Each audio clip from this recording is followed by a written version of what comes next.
आज 25 दिसंबर है और आज क्रिसमस का दिन है, तो आप सभी लोगों को सबसे पहले क्रिसमस की बहुत बहुत शुभकामनाएं।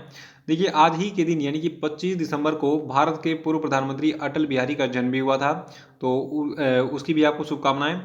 देखिए, आज मैं बस इतना ही कहना चाहूँगा कि इंतजार करना बंद कर दो, क्योंकि सही समय कभी नहीं आता है। जो करना है वो आज ही से स्टार्ट करो, अभी से स्टार्ट करो, ठीक है। और अभी से तुरंत स्टार्ट करो और ये निर्णय लो कि मुझे जो टारगेट हासिल करना है, ठीक है, उसके लिए मैं अभी से मेहनत करना शुरू कर दूंगा। देखिए, समय को बर्बाद करने वाला व्यक्ति जो है खुद बर्बाद हो जाता है। एक कहावत भी है कि जो व्यक्ति समय को बर्बाद करता है, समय उसी को बर्बाद कर देता है। तो अपना टाइम वेस्ट मत कीजिए और सही समय का इंतजार मत कीजिए। सही समय हमेशा अवेलेबल होता है। जब से आप अपने काम को शुरू करेंगे वही सही समय होगा और आपका जो पराजय है वो विजय में परिवर्तित हो जाएगा, अगर आप किसी चीज़ के लिए रणनीति बना के सही समय से वर्क करेंगे। नमस्कार दोस्तों, आज के वीडियो में डिस्कस करेंगे हम 25 दिसंबर के करंट अफेयर पे। और आज के वीडियो में टोटल हम 12 मोस्ट इंपॉर्टेंट करंट अफेयर पर चर्चा करेंगे और साथ में इनसे जुड़े जितने भी स्पेशल फैक्ट हैं उन पर पूरी डिटेल में चर्चा करेंगे।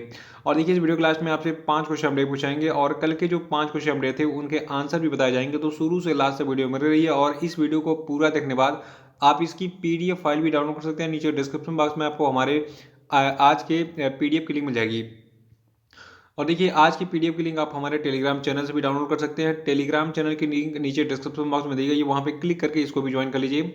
और जो लोग नए हैं चैनल पे वो चैनल को भी सब्सक्राइब करके बेल आइकन जरूर प्रेस कर देंगे और वीडियो को लाइक और शेयर भी कर दीजिएगा। तो चलिए शुरू करते हैं आज के करंट प्रश्न को। देखिए, आज के करंट अफेयर का पहला प्रश्न है, अभी हाल ही में किस राज्य सरकार ने किसानों के लिए फ्रूट्स नाम का एक पोर्टल जो है इसको लॉन्च किया है। तो देखिए, फ्रूट्स पोर्टल को अभी हाल ही में कर्नाटका की सरकार ने लॉन्च किया है। देखिए, फ्रूट्स का पूरा नाम है farmer registration and unified beneficiary information system. तो फ्रूट्स का पूरा नाम फिर से सुनिए, farmer registration and unified beneficiary information system. और इस फ्रूट्स पोर्टल को यानी कि वेबसाइट को किसने लॉन्च किया है? कर्नाटक की सरकार ने। देखिए, इस पोर्टल को कर्नाटक सरकार ने एक ही मंच पर कृषि संबंधी जितनी भी जानकारी है और कृषि ऋण है यानी कि जो कृषि पे लोन मिलता है, तो कृषि ऋण विवरणों को इकट्ठा करने के लिए लॉन्च किया है। और इस पोर्टल को जो आपका केनरा बैंक है, ठीक है, तो केनरा बैंक के द्वारा पायलट आधार पर चलाया जा रहा है। कहाँ पर? कर्नाटका में। देखिए, वीडियो में आगे बढ़ने से पहले आपको एक इन्फॉर्मेशन दे दूं। जो देखिए, जो आपका वार्षिकांक 2020-21 का पीडीएफ है ये तैयार हो चुका है और इसमें आपको 1 जनवरी से लगाए 15 दिसंबर तक के कुल 3500 प्लस करंट अफेयर मिलेंगे, वो भी पूरे विस्तार से सारे करंट अफेयर को इसमें बताया गया है। ये पीडीएफ काफ़ी इंपॉर्टेंट है आपके रेलवे एनटीपीसी, ग्रुप डी और बिहार पीसीएस, एमबीपीसीएस, यूपी पीसीएस, मतलब जितने भी एग्जामिनेशन है सभी के लिए। और एक खास बात और, देखिए, पूरे यूट्यूब पे किसी ने भी अभी तक जो है 3500 करंट अफेयर का पीडीएफ नहीं तैयार किया है। सब वही है कि 300 400 करंट अफेयर पता नहीं कहाँ से ढूंढ लेते हैं और उसका पीडीएफ बना के वो 150 200 में बेच रहे हैं। लेकिन आपको यहाँ पे ज़्यादा पेमेंट नहीं करना है, केवल और केवल 100 रुपये पेमेंट करना है। 100 रुपये में आप जो है पूरे साल भर का करंट अफेयर जो है एक ही पीडीएफ में प्राप्त कर सकते हैं पूरे डिटेल में।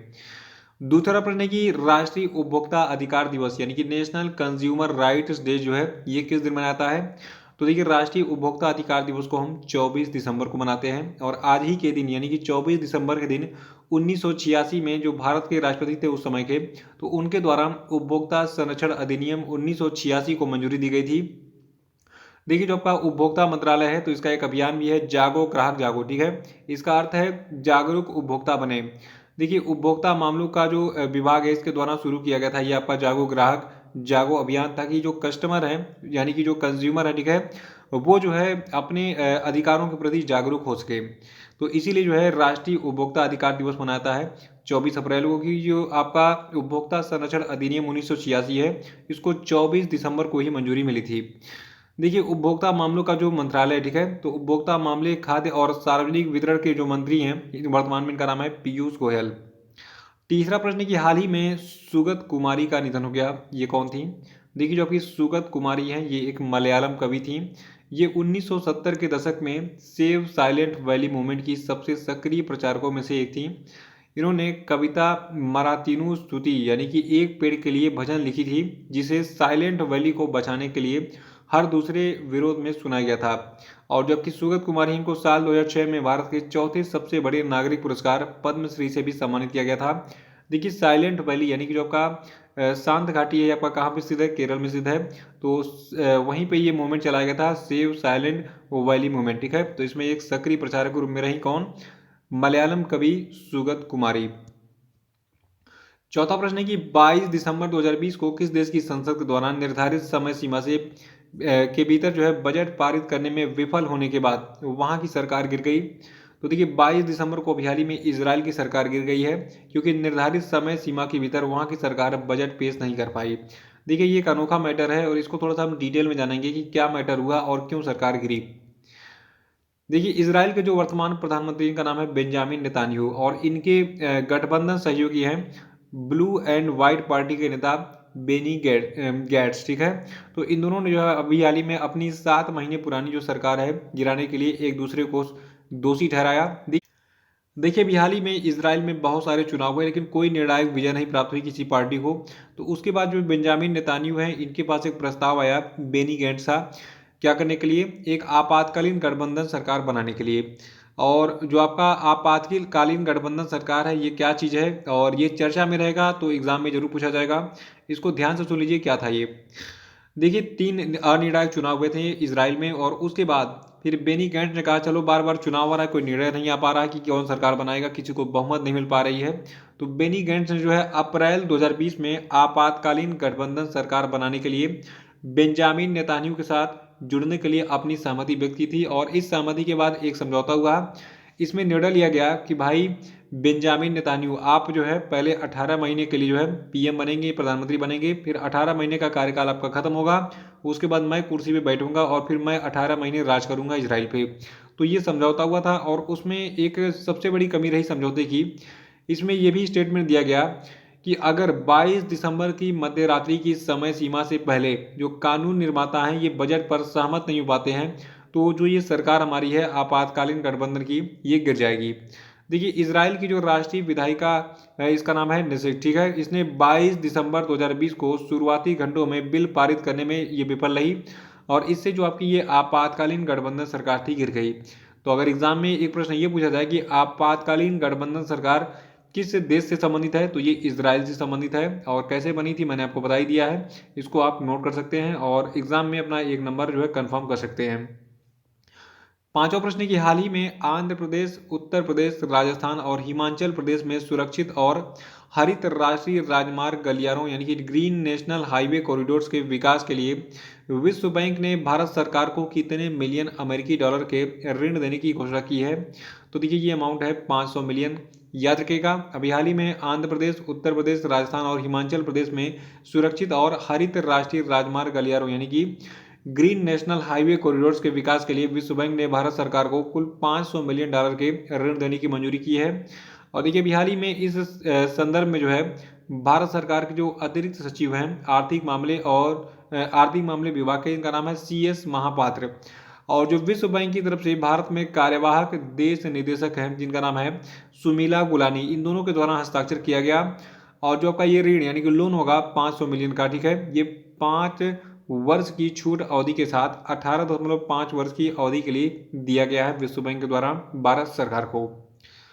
छठवां प्रश्न है कि जापान के रक्षा मंत्री कौन है? देखिए हाल ही में जापान के नए रक्षा मंत्री की नियुक्ति हुई है और किसी नोबुआ जो है ये जापान के नए रक्षा मंत्री बनाए गए हैं। और अभी हाल ही में इनको बधाई देने के लिए भारत के रक्षा मंत्री राजनाथ सिंह ने जो है इनको कॉल किया था और फ़ोन करके बहुत सारी बातें की। और कुछ बातें ऐसी होती हैं जो एग्जाम में भी पूछ ली जाती हैं, तो मैं आपको बता देता हूँ कि इस डेट को इन्होंने फ़ोन किया था। देखिए भारत के जो केंद्रीय रक्षा मंत्री राजनाथ सिंह हैं इन्होंने 22 दिसंबर 2020 को जापान के रक्षा मंत्री श्री किशी नोबुआ के साथ टेलीफोन पर बातचीत की थी और इस बातचीत में इन्होंने जापान के रक्षा मंत्री के तौर पर श्री किशी की नियुक्ति पर उन्हें बधाई भी दी, विभिन्न रक्षा गतिविधियों के बारे में बात भी किया। और इन दोनों मंत्रियों ने मालाबार अभ्यास, देखिए मालाबार अभ्यास के बारे में आपको कई बार बता चुका हूँ, ये एक नौसैनिक अभ्यास है। इसमें अमेरिका, भारत और जापान पहले पार्टिसिपेट करते थे लेकिन इस बार इसमें ऑस्ट्रेलिया को भी शामिल किया गया है। जाइमेक्स 2020 अभ्यास और जो आपका मतलब और भी जितनी चीज़ें होती है, ठीक है, तो उन सभी के बारे में उन्होंने डिस्कशन किया और इनके सफल संचालन यानी कि जितने भी सैन्य अभ्यास थे उनके सफल संचालन के साथ साथ हाल ही में भारत के चीफ ऑफ स्टाफ JASDF की सफल यात्रा का भी जो है स्वागत किया। तो इसको डिटेल में ऐसे ही नोट कर लीजिएगा। और जो सबसे खास बात यह रखिएगा कि जापान के नए रक्षा मंत्री कौन बने हैं? किशी नोबुआ। सातवां प्रश्न की हाल ही में किसे कारपोरेट सामाजिक जिम्मेदारी डोमेन में प्रतिष्ठित CII ITC सस्टेनेबिलिटी अवार्ड 2020 में उत्कृष्टता से सम्मानित किया गया है? तो देखिए ये सम्मान national thermal power corporation limited यानी कि एनटीपीसी लिमिटेड को दिया गया है। याद रखेगा, कारपोरेट सामाजिक जिम्मेदारी डोमेन में प्रतिष्ठित CII ITC सस्टेनेबिलिटी अवार्ड 2020 में उत्कृष्टता से सम्मानित किया गया है एनटीपीसी यानी कि national thermal power corporation limited को। देखिए जो आपका एनटीपीसी कॉर्पोरेशन है, ये उत्कृष्टता श्रेणी में ये पुरस्कार प्राप्त करने वाला एकमात्र सार्वजनिक उपक्रम है। और एनटीपीसी ने लगातार दूसरी बार यानी कि वर्ष 2019 में भी इस पुरस्कार को जीता था और 2020 में भी इस पुरस्कार को जीता है। और एनटीपीसी के बारे में जान लीजिए। देखिए एनटीपीसी की स्थापना 1975 में हुई थी, मुख्यालय इसका नई दिल्ली में है और ये जो है भारत सरकार का एक उपक्रम है, यानी कि भारत सरकार के अंतर्गत काम करता है। आठवां प्रश्न है कि अयोध्या नामक पुस्तक के लेखक कौन है। देखिए एक और धमाकेदार प्रश्न आ गया। देखिए अयोध्या नामक पुस्तक के लेखक हैं माधव भंडारी। और माधव भंडारी की जो पुस्तक है अयोध्या, इसका अभी हाल ही में विमोचन किया महाराष्ट्र के पूर्व मुख्यमंत्री देवेंद्र फडणवीस ने। जो ये पुस्तक अयोध्या, इसके बारे में जान लेते हैं। देखिए ये पुस्तक जो है ये उत्तर प्रदेश के अयोध्या शहर से संबंधित विभिन्न संदर्भों को एक साथ प्रस्तुत करती है। इसमें बताया गया कि किस तरीके से आक्रमणकारी इसमें जैसे बाबर वगैरह थे, तो इन्होंने किस तरीके से राम मंदिर को विध्वंस किया और आने वाले वर्षों के लिए हिंदुओं पर एक पराजयवादी मानसिकता को जन्म दिया था। और इस मानसिकता का मुकाबला करने के लिए जो आपका हिंदू समुदाय है, इसको कैसे जागृत किया गया और अभियान चलाया गया। बाद में राम मंदिर को जो है फिर से उसका मतलब जो है सुप्रीम कोर्ट में केस में लड़के कैसे इसको जो है पुनर्निर्माण के लिए आंदोलन चलाया गया। तो ये सारी डिटेल्स इसमें जो है अयोध्या नामक पुस्तक में लिखी गई हैं और इसको लिखा किसने है, माधव भंडारी ने। नवा प्रश्न है कि हाल ही में किस कॉलेज को जो है सांस्कृतिक विरासत संरक्षण के लिए साल 2020 के यूनेस्को एशिया पैसिफिक अवार्ड में अवार्ड ऑफ मेरिट से नवाजा गया है। तो देखिए ये कॉलेज आपका है श्रीनगर का अमर सिंह कॉलेज, जो कि कुछ इस प्रकार से दिखता है। देखिए इस कॉलेज की यानी कि अमर सिंह कॉलेज की जो है इमारत जो है ये 80 साल पुरानी है और केंद्र शासित प्रदेश जम्मू कश्मीर में ये स्थित है। और हाल ही में इसको इंटेक यानी कि Indian national trust for art and cultural heritage ने जो है इस अमर सिंह कॉलेज के संरक्षण का कार्य किया, इसका फिर से जीर्णोद्धार किया, मतलब रिपेयरिंग वगैरह की, ये फिर से सुंदर दिखने लगा। तो इसी को जो है हाल ही में अवार्ड ऑफ मेरिट से नवाजा गया है साल 2020 के यूनेस्को एशिया पैसिफिक अवार्ड में। इसको नोट कर लीजिएगा, ये भी इंपॉर्टेंट प्रश्न है। 10वां प्रश्न की हाल ही में किसने टोकन पेमेंट शुरू करने के लिए गूगल पे के साथ साझेदारी की। देखिए हाल ही में पेयू ने जो है टोकन पेमेंट शुरू करने के लिए गूगल पे के साथ साझेदारी की है। देखिए गूगल की कंपनी की बात करें तो इसके CEO हैं सुंदर पिचाई, मुख्यालय इसका अमेरिका के कैलिफोर्निया में है। और पेयू जो है इसकी स्थापना 2006 में हुई थी और इसके जो वर्तमान में CEO है इनका नाम है लॉरेंट लेमुएल। 11वां प्रश्न की हाल ही में किसके द्वारा ओह मिजोरम पुस्तक का विमोचन किया गया। तो देखिए ओह मिजोरम पुस्तक का विमोचन वेंकैया नायडू ने किया, जो कि भारत के उपराष्ट्रपति हैं। देखिए हाल ही में भारत के उपराष्ट्रपति वेंकैया नायडू ने जो है वीडियो कॉन्फ्रेंसिंग के जरिए जो मिजोरम के गवर्नर हैं श्री PS श्रीधरन पिल्लई, इनके द्वारा लिखित पुस्तक ओह मिजोरम का जो है विमोचन किया। देखिए जो कोई पिल्लई जी हैं जिनका नाम है, क्या पूरा नाम है, श्रीधरन पिल्लई, ठीक है। तो श्रीधरन पिल्लई जो है ये पेशे से वकील हैं, विपुल लेखक हैं, समाजसेवी हैं, एक विचारक हैं और इन्होंने मलयालम और अंग्रेजी में 125 किताबें लिखी हैं। और जो इनकी ये पुस्तक है जिसका नाम है ओह मिजोरम, ठीक है, ये अंग्रेजी में इनका पहला कविता संग्रह है। तो डिटेल्स याद रखिएगा कि जो आपका ओह मिजोरम पुस्तक है इसके लेखक कौन है। इसके लेखक है मिजोरम के गवर्नर श्री PS श्रीधरन पिल्लई और इसका जो विमोचन है यानी कि ओह मिजोरम पुस्तक का विमोचन है ये वेंकैया नायडू ने हाल ही में किया था। 12वां प्रश्न की हाल ही में कैबिनेट ने किस क्षेत्र में 100% FDI को मंजूरी दी। तो देखिए अभी हाल ही में केंद्रीय कैबिनेट ने जो है DTH सेवाओं में यानी कि डायरेक्ट टू होम सेवाओं में जो है 100% FDI यानी कि फॉरेन डायरेक्ट इन्वेस्टमेंट है कि प्रत्यक्ष विदेशी निवेश को मंजूरी दी है। तो अब जो है जो आपका DTH सेवा है इसमें जो है 100% प्रत्यक्ष विदेशी निवेश हो सकेगा। देखिए केंद्रीय मंत्रिमंडल ने डायरेक्ट टू होम प्रसारण सेवाओं के लिए संशोधित दिशा निर्देशों को अपनी मंजूरी भी दी, जिसके बाद अब DTH में 100% प्रत्यक्ष विदेशी निवेश यानी कि फॉरेन डायरेक्ट इन्वेस्टमेंट के साथ साथ लाइसेंस की अवधि बढ़ाकर 20 साल कर दिया गया है।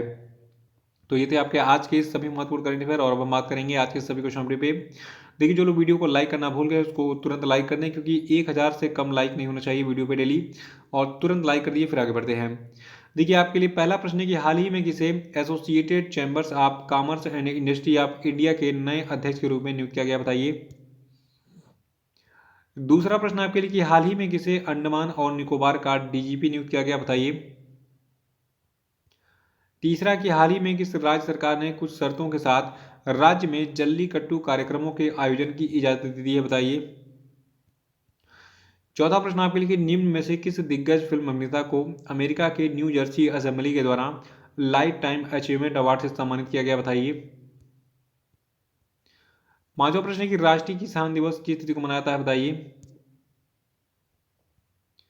और अब हम बात करेंगे कल के जितने भी क्वेश्चन अपडेट पूछे गए थे उनके सही उत्तर क्या क्या है। देखिए, कल क्वेश्चन अपडेट का पहला प्रश्न है कि हाल ही में किस देश ने भारत के प्रधानमंत्री नरेंद्र मोदी को लीजन ऑफ मेरिट पुरस्कार से सम्मानित किया। तो देखिए, ये देश अमेरिका है। और दूसरा प्रश्न था कि राष्ट्रीय गणित दिवस यानी कि नेशनल मैथमेटिक्स डे किस दिन मनाता है। तो ये 22 दिसंबर को मनाता है। तीसरा था कि हाल ही में मध्य प्रदेश के किस पूर्व मुख्यमंत्री का निधन हो गया। तो इनका नाम है मोतीलाल वोरा। चौथा प्रश्न था कि खेलो इंडिया यूथ गेम्स 2021 जो है ये किस राज्य में आयोजित होगा। तो ये राज्य आपका हरियाणा है। पांचवा प्रश्न था कि भारतीय मुक्केबाजों ने जर्मनी के कोलोन में आयोजित कोलोन बॉक्सिंग विश्व कप 2020 में कितने स्वर्ण पदक जीते।